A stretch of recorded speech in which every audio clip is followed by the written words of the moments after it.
This is a short movie to show you our new ePortfolio collections demo. There are 3 tabs in this demonstrator. There's Manage Portfolios, Manage Items in a Portfolio and Manage Collections in a Portfolio. But first let's create a portfolio. Let's give it a title. My name.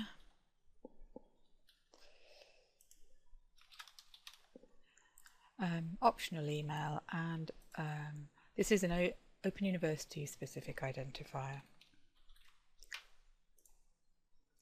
Let's create that. You can see at the bottom of the screen that a transaction has gone onto the blockchain, which will create the contract that will hold all the portfolio items. That's now been created and it's moved me to the Manage Items tab, but let's just flick back and here you can see it's been created. Now that we have a portfolio, we can put some items into it. Here at the top is a little form to put the items in, and here at the bottom is where the list of items will appear. So let's add an item.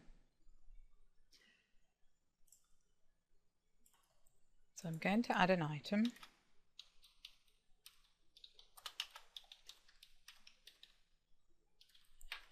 And we've got a type picker. You can put anything you want here. We've just put a few types of things that students tend to do. I'm going to call this an essay. And here you can pick a license, an open source sort of Creative Commons license if you're going to put this up, because at the moment this is imagined to be publicly available. And so I'm going to pick one of those. I'm going to pick a file. And then I'm going to upload it. And it's going to put the file onto IPFS, which is a peer-to-peer file system, and it's going to write the record onto the blockchain. So that's uploaded it, and here you can see a transaction's gone onto the blockchain to create a contract to represent that item. And now another transaction's gone onto the blockchain to add that item to the portfolio. And here's the item that's appeared below the form. I'm going to add a few more items in the same fashion, just because we're going to need a little list of items to show the collections in a moment. You now have 4 items, all added in a similar fashion. And here you can see you can delete them. It gives you all the information that you've entered about them. You can click on them to view them if you like. Before we move on to collections, let me just show you one part of the form here that I didn't go through, and that's encrypt file. So if you imagine you have a file or a piece of work that you've done that you'd like to keep for your own memory, but you don't want to share it with anybody, you want to keep it private. It's not going to go into a public collection or anything like that. So you want to encrypt it. So you can tick that and you get an extra field to put in a password that will help you unencrypt it later. And then you can give it a title.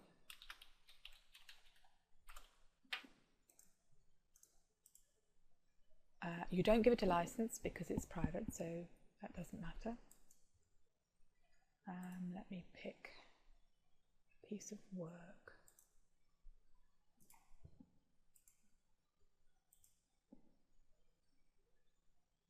And then you save it. Now this time, after it's uploaded, it encrypts the file before it puts it onto the file share system. And it's waiting to be mined.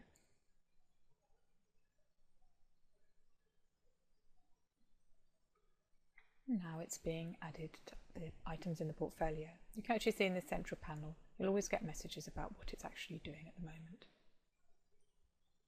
And now that's been added. And you'll notice it's in italics, and that tells you it's encrypted, as well as the fact that there's a Y in the encryption. Now we have a few items. Let's look at collections. Now the scenario for a collection is that you have a reason to group together some of your portfolio items and maybe show them to somebody like an employer on maybe a temporary basis. So if we imagine we're going to create a collection for a new job that we're going for, and here we can give it an expiry date. So we can say that we're opening up this collection to whoever we pass the link to for maybe a day or 2 days, or something like that. So let's pick a couple of days. Let's create this collection. So now an item's gone onto the blockchain to create that collection container. And now that's been created, and you can see here the title, the date, when it expires. Click to get the link, manage and remove. So the first thing we need to do is obviously put some items in our collection. So let's manage this collection. So you'll notice at the bottom of the screen are all the items that we could put in the collection. You'll also notice that the encrypted item doesn't appear because that's private. We can't put it into a public collection. So let's put a couple of items in. We select the ones we want to, and we click. And there you can see a transaction's gone onto the blockchain to put those 2 items into this collection.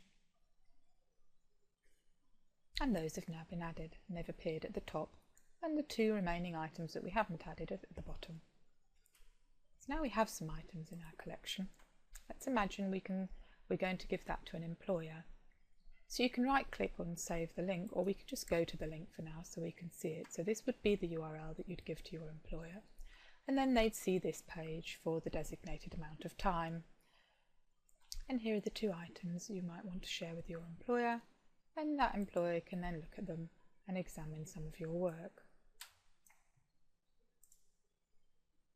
So what we've done is we've written a more complex portfolio than our original ePortfolio, which was a simple list.